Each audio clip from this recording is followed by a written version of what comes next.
you enjoy helping others, and you have a great work ethic. Did I hear correctly? Absolutely. Awesome. So we are a financial service company. We help families make money and save money. How many families do you think need that?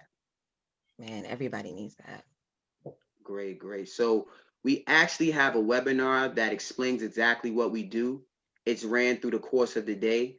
What time would be best for you? We have one at 10 a.m., 2 p.m., 7 p.m., or 10 p.m. Let's do 7 p.m. 7 p.m. Great, great. So you'll receive an email with the link to the webinar. It only goes for about 43 minutes. And once it's done, I'll give you a call just to see if there's a mutual interest and we could talk about moving further from there. Is that fair enough? Yeah, that's Yes. fair. Great. Uh, and all we would need is your email address and your first and last name to register you for the webinar.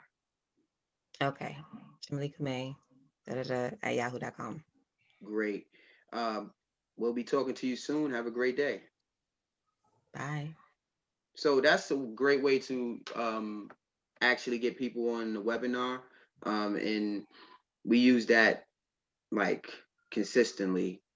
So we're going to get into little examples of tap rooting for people that we brought in on our team in the past and even in the future. hmm So this is an example, like Donald said, of taprooting. So it started with Aaliyah. Aaliyah was a Facebook contact that I had contacted in, I want to say either March or April, and she didn't get back to me until either June or July, right? And she also became a client as well. So from Aaliyah came Daomi, right? He lived out in Hawaii. From Daomi came Delvin. Delvin recruited Jordan and Raheem, spouse, husband, and wife. Jordan and Raheem recruited Cameron, who recruited Yasmin, who recruited Morgan. I'm not working with Morgan and building her leg as well. Shay. Now let's go to Gabrielle. Gabrielle is a superstar. So I met Gabrielle through her sister. I went to school with her sister, Sierra. We're really good friends. And it was going through the pandemic. I sent out a message saying, hey, Sierra, do you know anybody that's looking to earn additional income? She said, yeah, my sister. So I got Gabrielle's contact information, booked her to Shacks. She put in her IBA. We got started. So Gabrielle recruited Robin, who then recruited Damien, who then recruited Caitlin, and it stopped right there. And then Gabrielle also recruited Daniel, who recruited Kayla, who recruited another Daniel, right? Stop there. Gabrielle then recruited Elijah, who recruited Tyler, who recruited Keyshawn, who recruited Kyron. Stop right there. Keyshawn also recruited another Tyler. Gabrielle also recruited Isadora, who taprooted and recruited Amira, who now recruited Sophia that I'm working with. So as you can see, taprooting, you want to always, always, always go deep, always, and it's fun. Right. So this is an example of me tap rooting with a recruit that I was working with named Zebediah. So when Zebediah came in, Zebediah recruited his dad, his best friend, his girlfriend, his friend Terrence. Terrence recruited his mother Tarika, and he also recruited his brother as well. So as you can see, you want to drive as deep into that leg as possible. So when I recruited Zebediah, he recruited his dad and his girlfriend. Then he recruited Terrence. So I started to build for Terrence. Terrence recruited his mom and his brother. That's all under Zebediah. So that's one, two, three, four, five, six people that came from one direct. Mhm. And then another example of someone that I was working with, still in contact, Quashimia. She brought in Sean. Then it stopped there. Then I went and recruited Jabrion, and Jabrion brought in Rodney. Now I'm working with Rodney to build his team. He's sending out three-way messages. So that's all going to work for Jabrion building her team. So you just continue to go through more and more people and build within that leg. And then you'll find someone that learns this and knows how to do it on their own once they, follow the system. And then you get the duplication and the multiplication comes from that. So that's what we got for you pretty much. Just continue to do the right things, and the right things will happen. That taprooting thing is important. All right. So T recruited me. I recruited my coworker, Fong Chan, where I used to work for the federal government. Fong Chan recruited her brother. Her brother recruited Peter Tran. Think about that. T recruited me. That's one. I recruited Chan. That's two. Chan recruited her brother. That's three. Her brother recruited Peter. That's four. Right? Peter is now in. They're fully licensed. He was in a replacement leg. That was four deep. They say four deep is gold. T recruited me. I recruited Chan. Chan recruited her brother. Her brother recruited Peter. Peter was a replacement leg. Peter and Tia were part of the reason why we became regional vice president. When they first came into the business in 60 days, they got 7 new licenses. They sprinted to division, not district. They sprinted to division. No one has ever done that in the hierarchy but Peter and Tia Tran. 7 new licenses in 60 days, something of that nature. Sprinted to division, taprooting, boom, boom, boom, taprooting. So important. Right? So you don't have to have 1,000 people, you all, to taproot. You can literally recruit one for each person that comes in and then just keep going. And it's really a discipline thing, because Jam is right. She said, typically what we do is we recruit one and we're one and done. That's my thinking. I'm like, oh, I got one. No, because guess what? Then I got to go find someone else. I might as well keep going in that leg. That's my insurance if they quit, because I've gone deep. Think about how important that is. Taprooting is so important. And also, like they said, it should be fun. It should be exciting. Make it a game.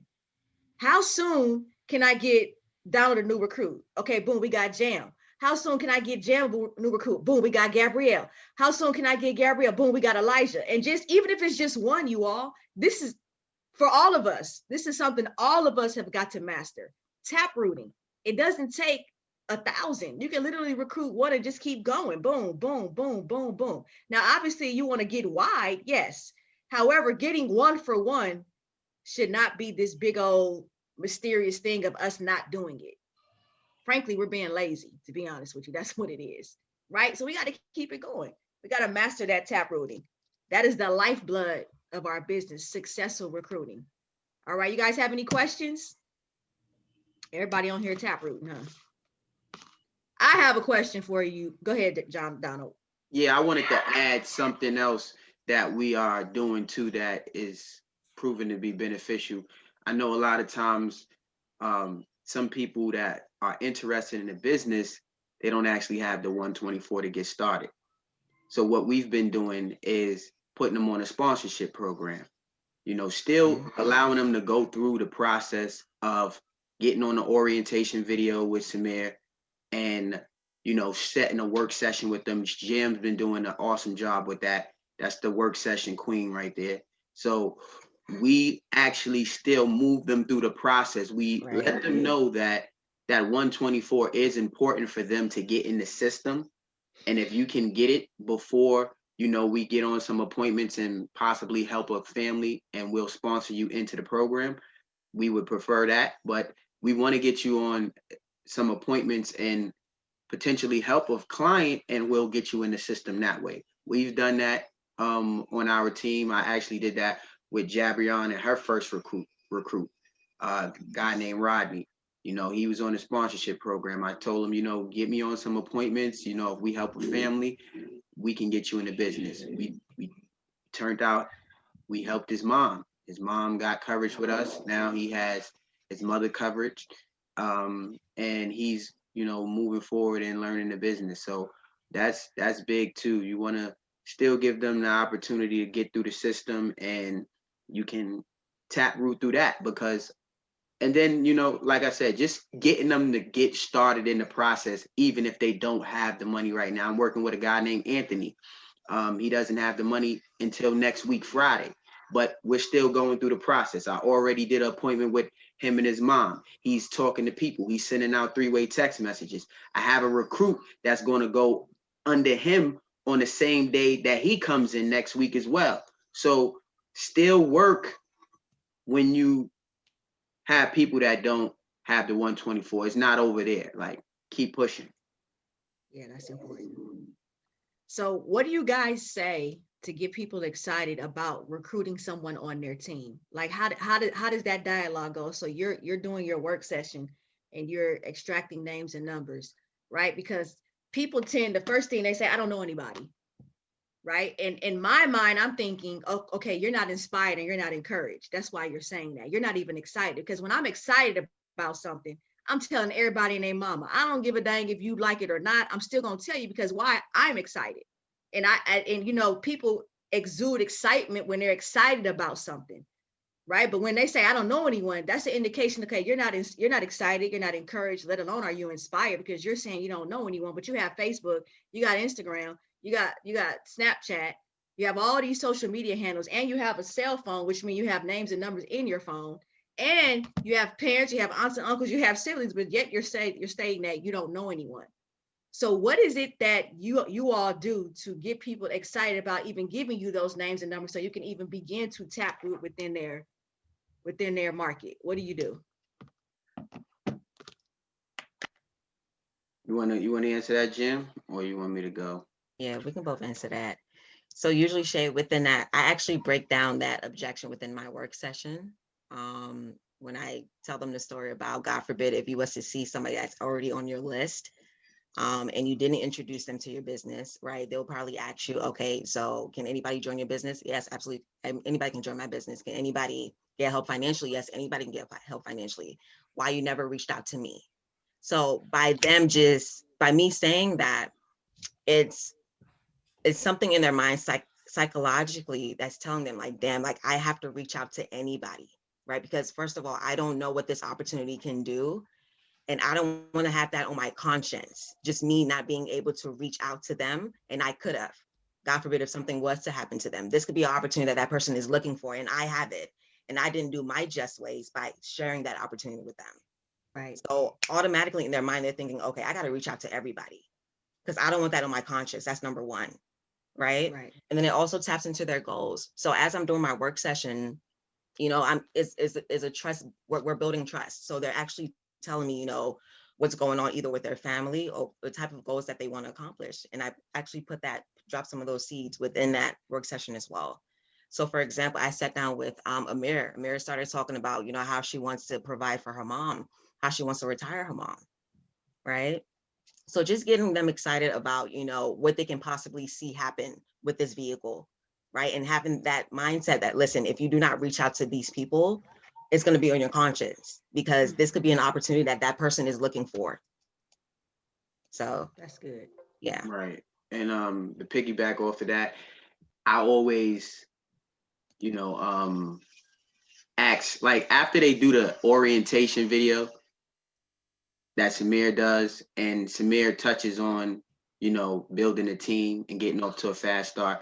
My question to them is always, you know, what were you excited most about this opportunity? Building a business, making extra income, or helping families? You know, I want to hear, you know, everything. I want to hear like I'm excited about everything. Okay, so off back, if you're excited about everything, then you're going to be down for everything it takes to do that here. You know, so when I see what they're focused on, then I know what I'm dealing with.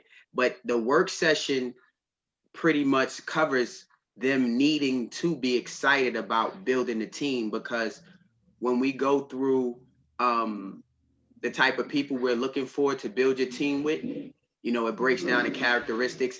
And then what really gets them excited about, you know, tap rooting and building a team is the field training bonus.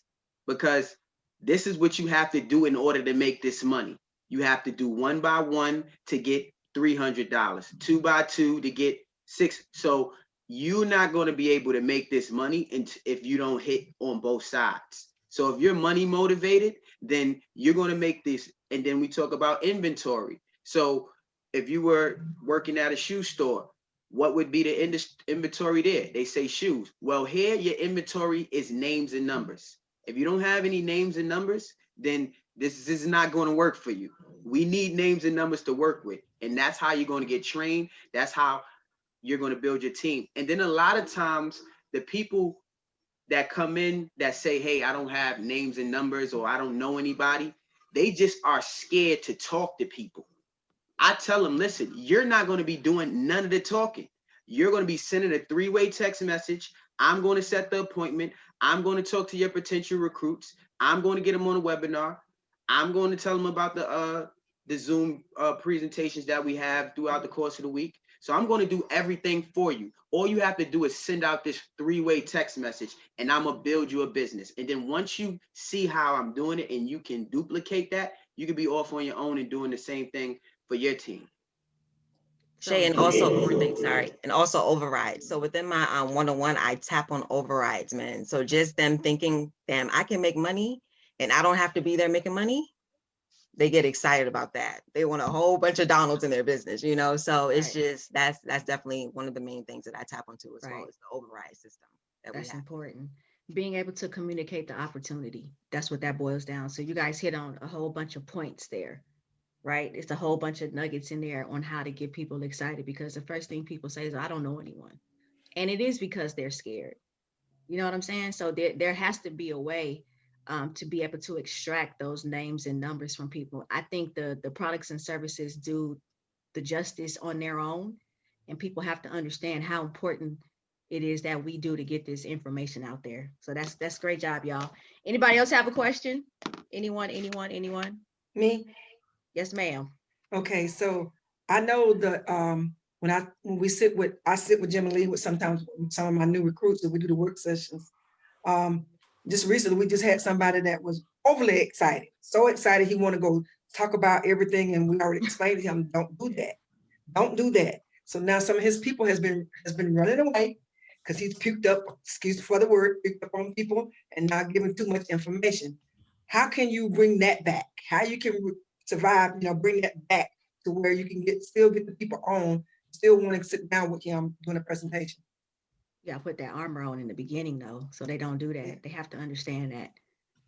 They got to understand. One of the things that I do, I ask somebody, I say, Mama B, have you ever been to LA? Have you been No. to LA? Describe it to me. I can't. Describe it to me anyway. Big town, big city. What else? Big bright lights, a lot of streets, a lot of people. What else? Palm trees, beaches. How does it make you feel when you go there? I have never been, so I wouldn't know. So how do you know big city lights? That's how you sound when you're explaining Primerica, right? It's not inviting, it's not welcoming, right? But if I say Atlanta, tell me about Atlanta. Oh, Atlanta is huge, it's big. I love going there. Big town, big city. I can take you many places where you want to go. Why do you love going there? How does it make you feel? It makes me feel excited. I feel like I'm a fast pace, want to move, go. I'm excited about everything that I see. My eyes bright up like it's the first time I ever seen it. Describe it to me though. Describe it to me. Describe it to it. Okay. It's full of places, different places you want to eat, from low key places to high dollar places, 4 stars, 4-star hotels, 4-star restaurants. We can go to many places and go shop at huge malls. You see the difference though from LA to Atlanta? Like she can go with LA, it was like one word, so she was just guessing. But Atlanta, you could tell she got excited, right? So we got to put the armor on our people. Mario Arizon does the best at this. He talks about Mormons. He talks about Mormons when they have to go to training to become a Mormon. The first thing they tell them is that when you become a Mormon, people are going to slam the door in your face. They're going to spit on you. They're going to close the blinds. They're going to pretend that they're not there. They're going to do all these. They're going to throw things at you. So he's putting the armor on. They're putting the armor on the Mormons before they go out into the world. They can't talk to their family. They got to go for a year or two or whatever it is. They got to go knock on doors and they experience all these things. So he says with Primerica, we must do the same thing. We got to put armor on them.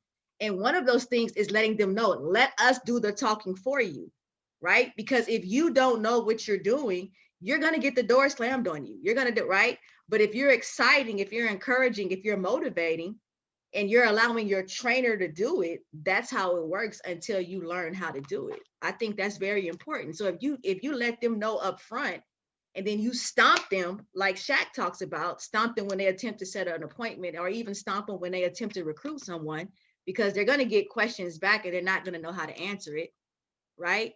I think that's important. You got to let them know up front to allow me to do this for you. I'm working for you.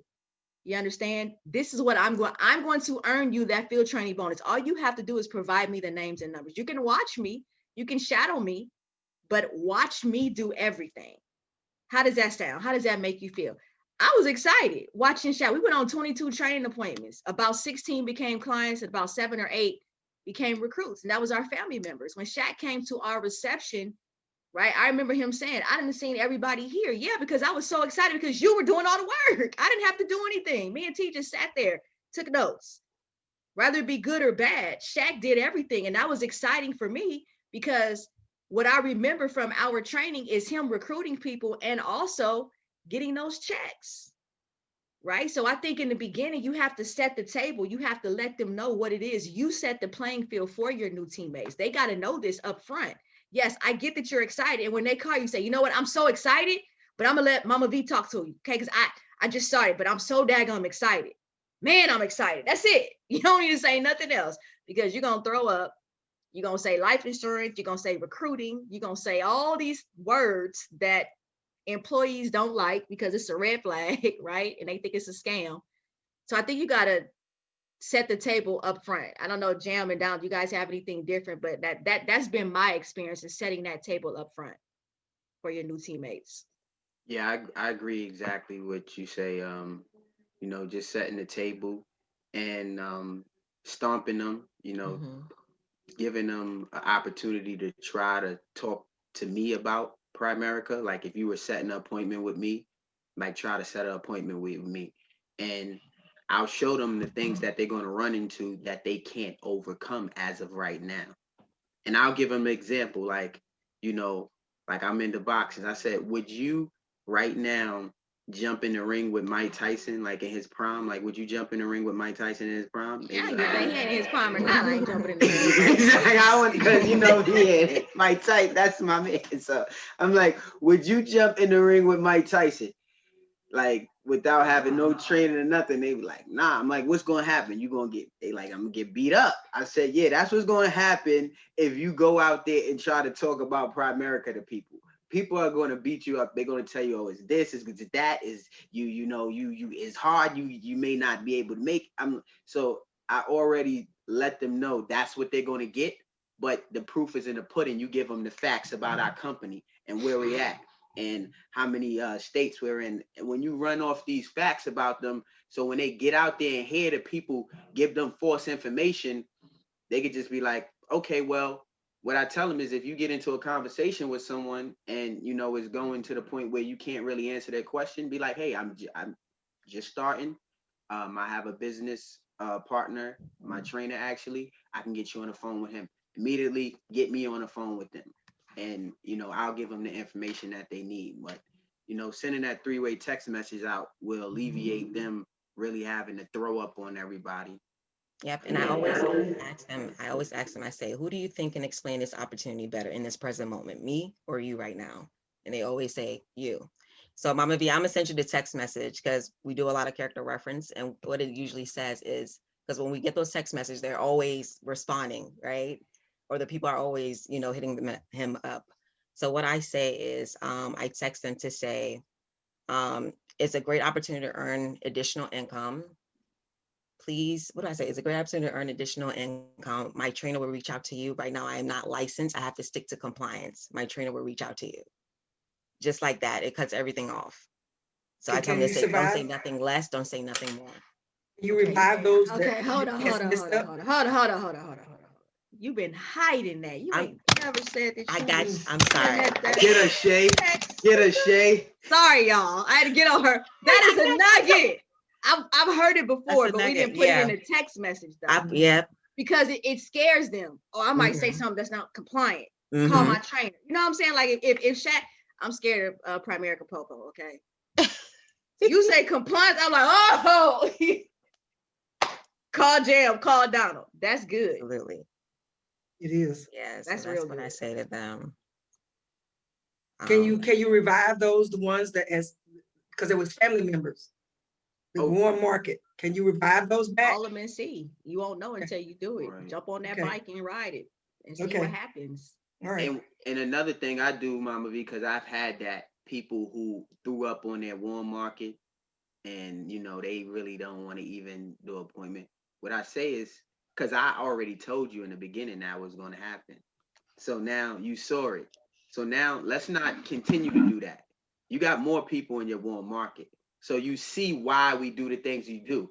You seen how you try to do it your way and what happened.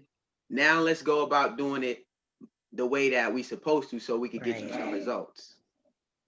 And then they look at it like, okay, now they got a learning lesson. Mm-hmm. All right, Shay, hold on. This is the last thing. Oh, so this is how it goes. I say it's a great opportunity to earn additional income. Right now, I'm in training and I'm not licensed, so I have to stick to compliance. When my district leader reaches out to you, she will be able to explain more. Boom. Send it off. That's it. I ain't even got that shit, yo. I got- Damn, Got she you. I'm gonna send it out. she's I'm freaking sorry. holding in the You have to nuggets. send that to me. All right, y'all, we gotta go Got because you, Mama V. a lot of the different RBPs do virtual appointment setting at 11 o'clock. Thank you all. Have a God bless weekend. Stay safe. Happy Thanksgiving. If we don't see you guys again, wear your mask, okay? And don't worry about what's going on in the White House. Worry about what's going on in your house, and it all will be okay. God bless. Have a great weekend. Bye-bye.